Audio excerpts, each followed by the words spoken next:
apparently Kwabena Dubois, same person, was receiving some 1.5 million Ghana cedis monthly.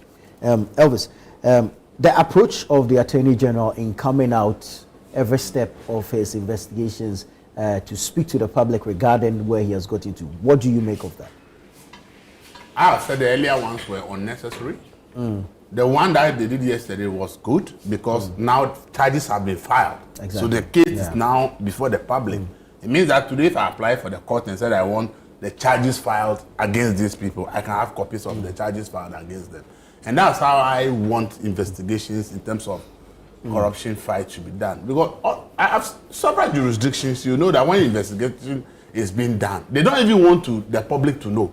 Because they don't know who will be implicated along the way, that if information is out there, the person may try to cover up or run away or something. So in most jurisdictions, unless it's a politically high case or something happened that the case has to be public before it goes to court, most of these cases will be investigated thoroughly, and then when they are sure of their charges that they are going to file against the people, then when the charges hit court, then you can see media publication and the rest. But we in this country, we've made corruption fights more rhetorical than practical. I've said this because I've always made the argument that let's look at the Fourth Republic.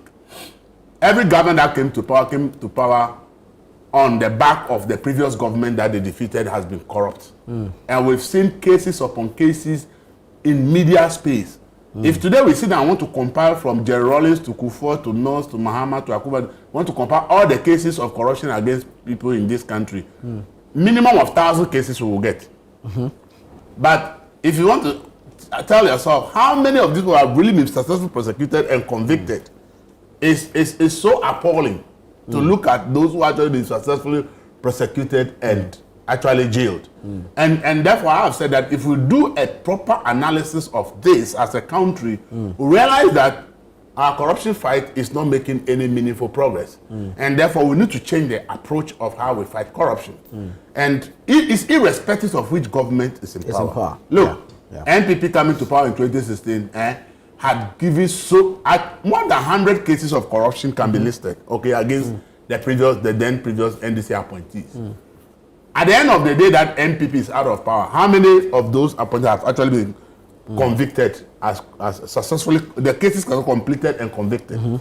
So I have said that I think that our approach to some of these things, we need to really look at it critically. And I have made suggestions that, look, these things that we are doing, first of all, I have said that if any Chief Justice want to achieve any meaningful prosecution in terms of these things, they have to sit down with the AG and say, look, AG should require that you need special courts for high-profile corruption cases.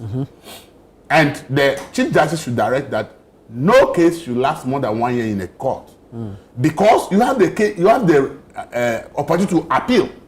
So assuming that there's a corruption case that starts from the High Court, and after 1 year is disposed of, and you are not happy, you have the right to go to the appeals court. If the appeals court you are not happy, you have the right to go to the Supreme Court, and you have the right to do a review.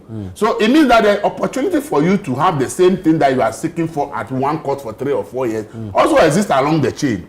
So the situation where you see one case staying in a court for a long time is a big problem. This Eduboyin case, as at now, the laws of Ghana said everybody accused is presumed innocent until proven guilty. So all these cases and charges and everything filed are, to say, accusations. And until the court finally pronounces that the person is guilty, before you can say, we have achieved something. And as for accusations, the accusations can be leveled at any level. But the bottom line is, especially the lawyers will tell you, in a criminal case, when you get to court, the burden on you, the prosecution, to make sure that you're able to prove the case is very high. It's very high. And therefore, if you are dealing with criminal cases, you want to be able to deal with a manner that you make sure that you can secure conviction. For me, when the case has hit court, we have been told what has happened. As at now, as a journalist, I'm yet to see any documentations that actually said he signed this money. We've seen what the AG has presented to the public. I have not seen official documents that these accusations are actually coming from. So I can only speak to what the AG has said. I can't say that have seen, yes, this contract signed. I saw the date it was signed. I have the contract document. I seen that this is what it is. I have not seen any of that. So my comment will be limited to what the AG is saying. And therefore they will battle it out in court. Well. The point is, when we talk about corruption, we should all understand that, you see, the money that's needed to build the hospital, to fix the road, to fix the doomsday we are talking about, to make sure that you get water, to solve all the problems of this country, is the money that we are alleging that somebody has pocketed part of it illegally. So when it comes to corruption, we all must support every effort to make sure that if anybody indeed took public money illegally, the money is taken back for the state. And whatever punishment that the person deserves is given to the person. Because that money is why we are having problems we are unable to solve. Because that money, if you are talking about Idibuahin's case, for instance, the AG is talking about $7 million. Do you know what $7 million can do for people who are drinking water with animals in a corner somewhere? Do you know how much it can do? Because a borehole with mechanized a solar system, and every time you put it at 100,000 Ghana cedis for a borehole that will have solar system that will mechanize it, and that even there's no electricity in the community, people can still pump water.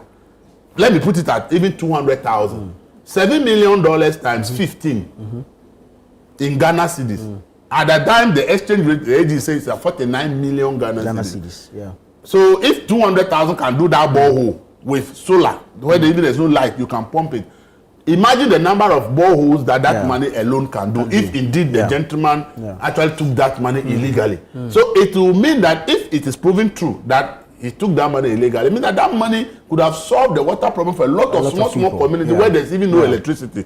So we must all support every effort to make sure that if somebody took money illegally, it is retrieved for the state. But we must also be mindful that we should not actually destroy people. And at the end of the day, when the court proves that the person is not guilty, how does the person recover all the damage that has been caused along the prosecution because we made it a public issue, a media issue, and all the rest? How does the person recover that image? So we should do a work that indeed at the end of the day, no one is shortchanged. The state is not shortchanged, and the person accused is also not shortchanged. But for now, what AG has told us is what we are working with. But I will say that so long as it is public money, and we are being told that somebody allegedly took it wrongly, the best place to deal with it is the court. And I only hope and pray that this court is not going to be in court for 7 years like Opuni's case.